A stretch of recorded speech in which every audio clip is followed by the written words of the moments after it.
기도하겠습니다. 사랑하는 하나님, 오늘도 우리에게 새날 허락하여 주시고 또한 이 하루를 예배로 시작하게 하시니 감사합니다. 하나님을 찬양하고 말씀을 듣고 하나님께 기도로 시작하는 이 하루가 하나님의 뜻을 분별하고 순종하는 하루가 되게 하여 주옵소서. 하나님과 동행하는 하루가 되게 하여 주옵소서. 그리하여 사단의 공격과 죄가 가득한 이 세상에서 구별된 성도로 살아가게 하시고 우리 성도들이 가는 곳마다 하나님의 은혜와 회복이 일어나게 하여 주옵소서. 우리 성도들을 하나님의 은혜의 통로, 축복의 통로로 하나님 사용하여 주시옵소서. 하나님, 이 시간 특별히 병원 중에 있는 우리 환우들을 위해 기도합니다. 육체적, 정신적 고통 가운데 있는 우리 환우들을 붙잡아 주옵소서. 치료의 모든 과정을 붙잡아 주시고 의사의 손을 공교하게 하사 빠른 치유와 회복이 일어나게 하여 주옵소서. 아픈 몸과 그 마음 가운데 사단에 틈타지 못하게 하시고 어려운 상황 속에서 하나님을 붙잡을 때마다 은혜로 함께하사 넉넉히 이 시간을 이겨내게 하여 주옵소서. 이 시간 말씀을 함께 나눕니다. 하나님, 우리가 잠언을 통하여 하나님의 지혜를 깨닫고 우리에게 말씀하시는 그 뜻을 우리가 알기를 원합니다. 우리의 생각과 경험으로 판단하지 않게 하여 주시고 오직 하나님의 영광만이 드러나는 시간이 되게 하여 주시옵소서. 말씀대로 역사하시는 하나님을 경험하게 하여 주시옵소서. 이 모든 말씀 거룩하신 예수님의 이름으로 기도드렸습니다. 아멘. 우리 시간 함께 하나님 말씀 보시겠습니다. 오늘 함께 보신 말씀은 잠언 10장 26절부터 32절까지 말씀입니다. 함께 보신 말씀 잠언서 10장 26절부터 32절까지 말씀. 이 시간 함께 찾으셔서 저와 여러분이 한 절씩 교독하시겠습니다. 제가 먼저 읽겠습니다. 게으른 자는 그 부리는 사람에게 마치 이의 식초 같고 눈의 연기 같으니라. 여호와를 경외하면 장수하느니라. 그러나 악인의 수명은 짧아지느니라. 의인의 소망은 즐거움을 이루어도 악인의 소망은 끊어지느니라. 여호와의 도가 정직한 자에게는 산성이요 행악하는 자에게는 멸망이니라. 의인은 영영이 이동되지 아니하여도 악인은 땅에 거하지 못하게 되느니라. 의인의 입은 지혜를 내어도 패역한 혀는 배임을 당할 것이니라. 함께 읽겠습니다. 의인의 입술은 기쁘게 할 것을 알거늘 악인의 입은 패역을 말하느니라. 아멘. 할렐루야. 아멘. 오늘도 이 새벽에 주님께 나와 하나님 예배하는 우리 모든 성도님들을 주님의 이름으로 환영하고 또 축복합니다. 저는 오늘 이 본 말씀을 가지고 그리스도인의 매뉴얼이라는 제목으로 함께 말씀을 나누도록 하겠습니다. 오늘 말씀 가운데 여러분에게 말씀하시는 또 하나님의 신실한 또한 기도 응답이 있기를 간절히 소망합니다. 제가 며칠 전에 차로 이동해야 하는 일이 있었습니다. 그래서 아무 생각 없이 이제 차 문을 열려고 차키 리모컨을 버튼을 눌렀는데 시동이 걸리지 않는 겁니다. 문도 열리지 않았습니다. 그렇게 몇 번을 시도해 보고 나서 자동차 배터리가 방전됐다는 사실을 알았습니다. 요즘 대부분 차들은 리모컨으로 문을 열기 때문에 차에 열쇠를 넣는 구멍이 잘 보이지 않습니다. 저는 이 부분을 모르고 있었기 때문에 계속해서 문을 열다가 문을 열려고 했는데 안 열리니까 제 마음가운데 조급함이 있었습니다. 약속 시간 늦으면 어떻게 하지라고 하는 제 마음가운데 조급함이 있었고 빨리 이제 보험사에 연락을 했습니다. 그런데 보험사 직원분이 오자마자 대수롭지 않게 차 문을 여는 것이었습니다. 이분과 저의 차이는 무엇일까요? 바로 차에 대한 이해도가 달랐습니다. 사실 열쇠를 넣는 구멍은 그 손잡이 아래 부분에 보니까 굉장히 작게 있더라고요. 그 부분에 딱 넣으면은 간단하게 이제 문이 열리는 거였는데 저는 이 부분을 모르고 있었던 겁니다. 사실 이 부분은 자동차 설명서만 제가 꼼꼼히 한번 읽어봤더라도 알 수 있는 내용이었죠. 저는 이번 일을 겪으면서 어쩌면 우리의 신앙생활도 이와 같을 수 있겠다라는 생각을 했습니다. 하나님께서는 분명 우리에게 말씀을 주셨고 또한 이 말씀에는 굉장한 지혜들이 또 은혜들이 많이 담겨져 있지만 우리는 그 지혜를 발견하지 못해서 정작 필요할 때 말씀의 유익을 누리지 못할 수 있겠구나라는 생각을 저는 했었습니다. 오늘 우리는 이 잠언 말씀을 읽었습니다. 잠언은요 성경에서 지혜서에 해당이 되는 본문이죠. 이 말은 우리가 이 잠언 말씀을 잘 읽고 묵상할 때 하나님께서 저와 여러분에게 허락하시는 지혜와 유익들이 분명히 있다라는 겁니다. 이것은 마치 가전제품을 사면 그 안에 제품 설명서가 있는 것처럼 잠언은 일종의 우리 신앙생활의 매뉴얼을 제공해 주고 있죠. 그래서 잠언을 읽으면 굉장히 쉽습니다. 이 말씀대로 순종하면 우리의 삶이 변화될 수 있겠구나라고 하는 기대감을 또 우리에게 허락해 주죠. 그렇다고 한다면 우리가 읽은 오늘 본문은 그리스도인이 된 우리에게 어떤 매뉴얼을 제공하고 있을까요? 저는 이 부분을 함께 나누고 또 살펴보고 기도하고자 합니다. 먼저 그리스도인으로서 오늘 우리 본문이 우리에게 제시해 주는 매뉴얼은요, 정체성을 분명하게 해야 된다라고 말합니다. 오늘 우리가 읽은 본문에서 서로 대조가 되는 단어를 우리는 계속해서 보고 있죠. 그것은 바로 의인이라고 하는 단어와 악인이라고 하는 단어입니다.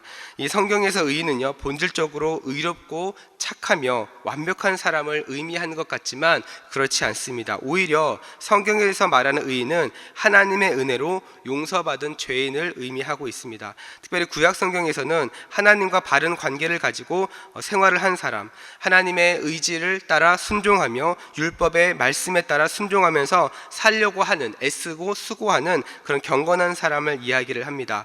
그러면서 창세기 6장 9절을 보니까 다음과 같이 말합니다. 이것이 노아의 족본이라. 노아는 의인이요 당대의 완전한 자라. 그는 하나님과 동행하였으며. 성경은 노아를 의인으로 설명하고 있습니다. 그러면서 동시에 완전한 자라고 이야기를 하죠. 이 본문만 보면은 우리가 굉장히 거리가 먼 사람처럼 느껴집니다. 그런데 여기서 말하는 이 완전한 자라고 하는 의미는 하나님 앞에 완벽한 사람이었다는 것을 의미하는 것이 아니라 성경 원문에 보니까 비난받을 것이 없는 이런 의미를 가지고 있습니다. 다시 말해서 의인의 삶은 어떠한 삶이냐? 구별된 사람이었다는 겁니다. 다른 사람들과 봤을 때 분명한 차이점이 있다라는 거죠. 비난받을 것이 없는, 저 사람을 보니까 딱히 말할 것이 없고 어디를 가더라도 모범적인 삶을 사는 그러한 삶을 살았다라는 겁니다.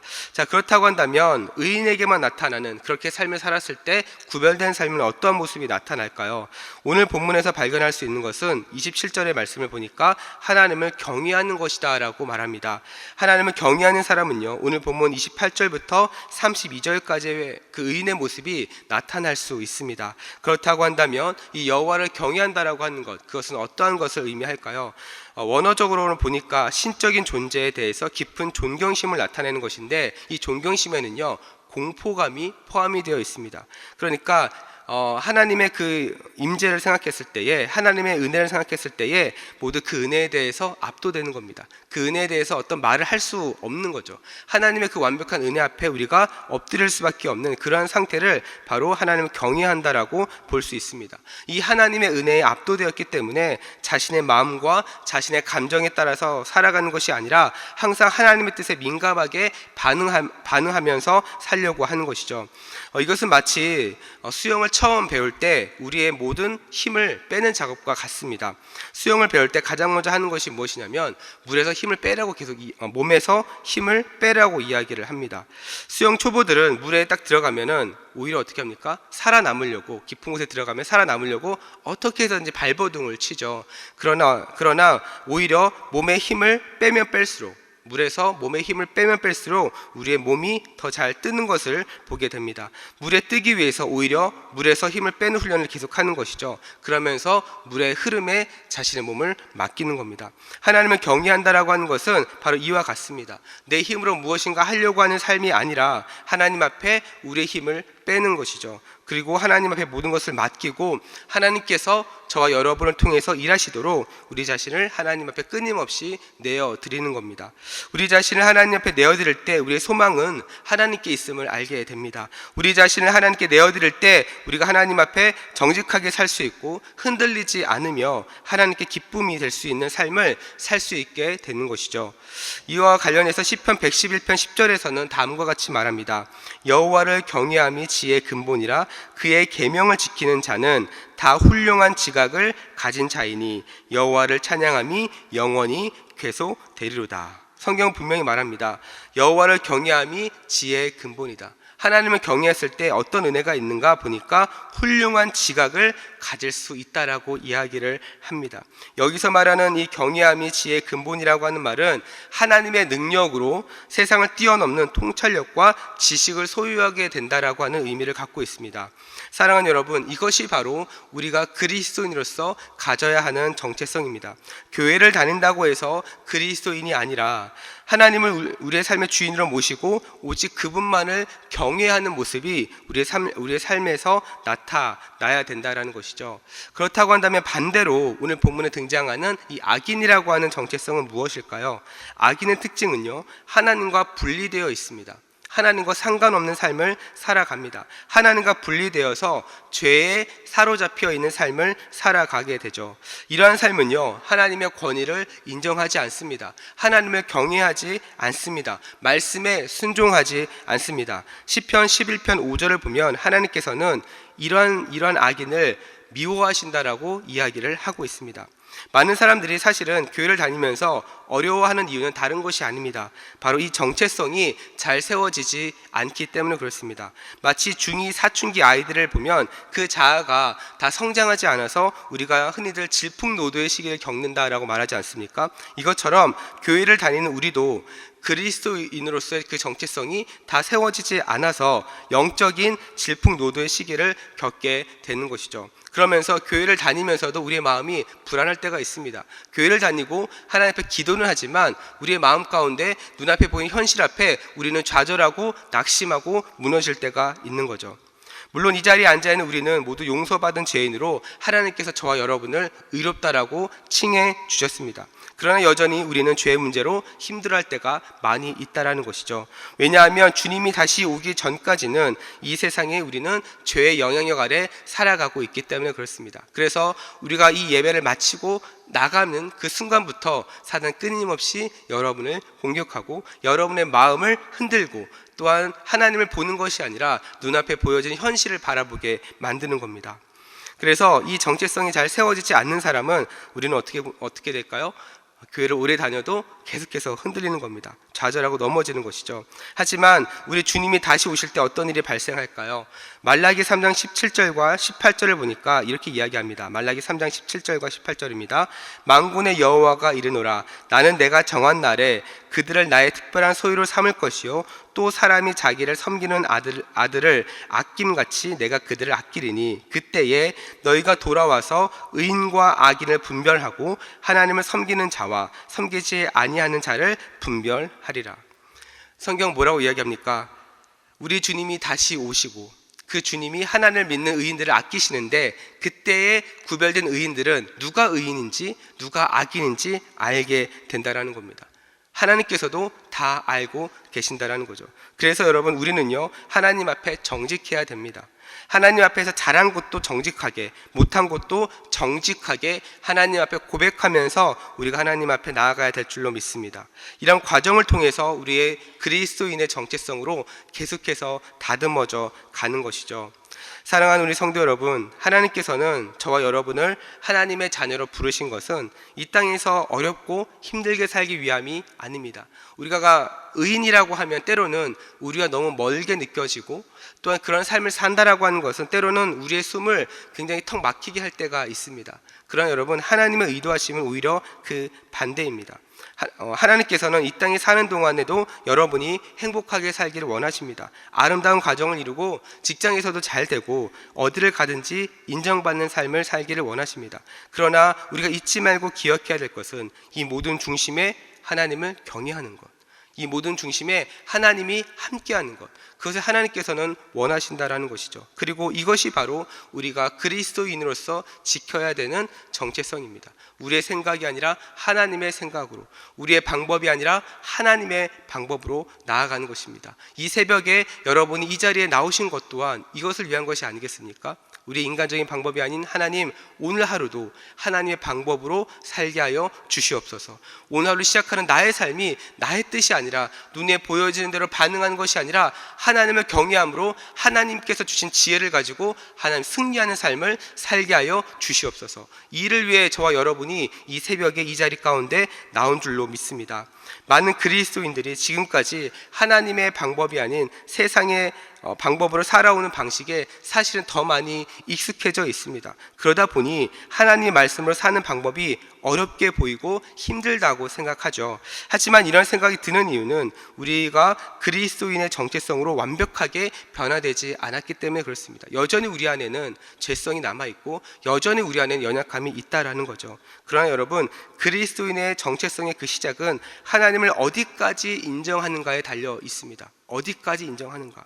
하나님을 인정할 때 의인의 소망을 가질 수 있습니다. 우리는 하나님을 인정할 때 하나님의 말씀이 여러분의 인생을 보호하게 될 것입니다. 우리가 하나님을 인정할 때 여러분의 삶은 흔들리지 않고 하나님이 기뻐하시는 삶을 살게 될 것입니다.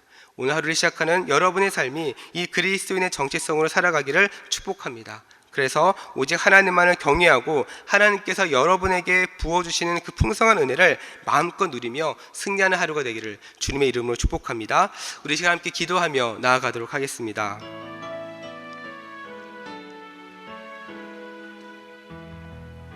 우리 이 시간 기도하실 때 우리 먼저 함께 나눈 말씀 붙잡고 기도하기 원합니다. 이 시간 기도하실 때 하나님, 오늘 하루 내 삶이 그리스도인의 정체성을 가지고 살아가게 하여 주시옵소서. 하나님, 세상의 방법이 아닌 하나님의 방법으로 살아가게 하여 주시고 오직 하나님만을 경외함으로 하늘의 지혜로 이 땅을 살아가게 하여 주시옵소서. 그래서 오늘도 하나님과 동행하는 하루가 되게 하여 주시고 하나님 안에서 승리하는 하루가 되게 하여 주시며 그리스도인의 정체성으로 세워지는 오늘 하루가 되게 하여 주시옵소서. 또한 이 시간 기도하실 때 우리 이제 곧 시작하는 여름 사역을 위해서 함께 기도하기를 원합니다. 다음 주부터 우리 큰사랑부 수련회와 우리 캄보디아 선교가 있습니다. 준비하는 모든 과정부터 하나님의 은혜를 경험하게 하시고 모든 일정이 안전하고 은혜롭게 잘 진행될 수 있도록 함께 기도해 주시기 바랍니다. 또한 출타 중이신 우리 담임 목사님의 모든 일정 가운데 하나님 은혜 주시고 계획하신 것들이 잘 마무리되고 돌아오실 수 있도록 시간 또 함께 기도해 주시기 바랍니다. 시간 기도하실 때 우리 간절하게 우리 주님 이름 부르며 합심으로 기도하며 나아가도록 하겠습니다. 주여, 사랑과 은혜가 풍성하신 하나님 아버지 감사합니다. 오늘도 우리에게 새날을 허락하여 주시고 하나님을 아버지라 부르며 아버지 이 하루의 시작을 하나님께 기도함으로 예배함으로 나아가게 하여 주시니 감사합니다. 하나님, 하나님을 경외함으로 나온 이 자리가 하나님 그리스도인의 정체성으로 새로워지는 시간이 되게 하여 주옵소서. 하나님, 나의 생각, 나의 마음, 나의 환경을 따라 아버지 살아가는 것이 아니라 하나님의 말씀을 붙잡고 하나님께서 우리가 허락하신 그네 압도되어 아버지 하나님을 경외함으로 오늘 하루를 시작하게 하여 주옵소서. 그래서 하나님, 하나님을 경외할 때 하나님께서 우리가 허락하신 소망을 보게 하여 주시고 하나님을 경외할 때 하나님께서 우리가 허락하신 지혜를 가지고 그 지혜 앞에 순종하며 말씀 붙잡고 살아가는 우리 성도들 될 수 있도록 하나님 인도하여 주시옵소서. 그래서 하나님, 우리 모든 성도들 어디를 가든지 그리스도인의 정체성을 가지고 살아가게 하여 주시고 세상의 방법이 아닌 하나님의 방법으로 승리하며 하나님과 동행하는 하루가 되게 하여 주시옵소서. 그래서 매일매일 삶 가운데 하나님을 인정하게 하여 주시고 하나님을 인정하며 하나님께 맡겨드릴 때 하나님의 일하심을 보게 하여 주시옵소서. 그 모든 과정 가운데 사단이 틈타지 못하게 하여 주시고 아버지 하나님만을 바라보며 하나님 뜻 앞에 순종하며 나아갈 때 하나님이 하셨습니다, 하나님의 은혜입니다라고 고백하는 우리 모든 성도들의 삶 가운데 그 인생의 간증이 넘쳐나는 아버지 복된 삶을 살아갈 수 있도록 하나님 역사하여 주시옵소서. 아버지 하나님, 이제 다음 주부터 여름 사역이 본격적으로 시작이 됩니다. 하나님, 큰사랑부 수련회가 있고 다음 주 주일부터 하나님 캄보디아 선교가 있습니다. 하나님, 준비하는 모든 과정 가운데 하나님의 은혜를 허락하여 주시옵소서. 모든 일정이 안전하고 은혜롭게 진행된 일정이 되게 하여 주시고 아버지 준비하는 과정부터 은혜 받고 도전받아서 아버지 수련회 그 당일날 또 선교의 그 모든 기간 가운데 하나님께서 허락하신 강력한 은혜 역사가 나타날 수 있도록 하나님 아버지 인도하여 주시옵소서. 아버지 준비하는 모든 과정 가운데 사단이 틈타지 못하게 하여 주시고 사랑으로 하나 되게 하여 주시며 하나님께서 허락하신 지혜와 또한 하나님께서 채워주시는 그 놀라운 은혜를 붙잡고 아버지 이 모든 사역이 은혜 가운데 진행될 수 있도록 도와주옵소서. 무엇보다 이 모든 사역을 통하여 아버지 하나님 영광 받으시고 아버지 영혼들이 살아나기를 원합니다. 죽어있던 우리의 영혼이, 잠자있는 우리의 영혼이 아버지 다시 살아나고 하나님 안에서 회복되어지는 역사가 일어나게 하여 주시옵소서. 그래서 하나님, 수련을 마쳤을 때 또 선교를 마치고 돌아왔을 때 하나님 다시 한번 영적인 아버지 야성을 가지고 하나님의 은혜를 붙잡고 다시 한번 하나님께서 맡겨주신 사명을 붙잡고 날마다 승리하며 담대하게 그리스도인의 정체성을 가지고 살아가게 하여 주시옵소서. 그렇게 일하시는 하나님을 기대합니다. 주여 우리 가운데 은혜를 부어 주옵소서. 하나님 역사하여 주시옵소서. 주님 붙잡아 주시옵소서. 우리 시간 계속해서 기도하실 때 매주 금요일은 특별히 가정과 목장 사역을 위해서 기도하는 날입니다. 이 시간 기도하실 때 하나님 우리 교회 모든 가정마다 사랑 충만, 말씀 충만, 성령 충만하게 하여 주시옵소서. 모든 부모마다 축복의 언어를 주시사 서로 격려하며 축복하는 가정이 되게 하여 주시옵소서. 우리 교회 목장에 속한 모든 가정들마다 기쁨과 감사가 넘쳐나게 하여 주시옵소서. 또한 계속해서 우리 담임 목사님을 위해서 기도해 주시고 또 함께 동역하시는 장로님과 모든 교육자들 그리고 중직자들의 사랑으로 하나 되어 온 교회가 성령으로 충만한 가운데 붕의 역사를 이루게 해달라고 이 시간 가정과 목장을 위해 합심으로 기도하신 후에 자유롭게 기도하시면 되겠습니다. 이 시간 기도하실 때 먼저 저를 따라해 주시기 바랍니다. 주여 축복의 언어를 주옵소서. 주여 축복의 언어를 주옵소서. 우리 시간 다시 한번 간절하게 주님 이름 부르며 합심으로 기도하며 나아가도록 하겠습니다. 주여. 사랑과 은혜가 풍성하신 하나님 아버지, 시간 계속해서 기도하며 나아갑니다. 하나님 오늘은 가정과 목장 사역을 위해서 기도합니다. 하나님 아버지 무엇보다 우리 교회의 모든 가정을 하나님 붙잡아 주옵소서.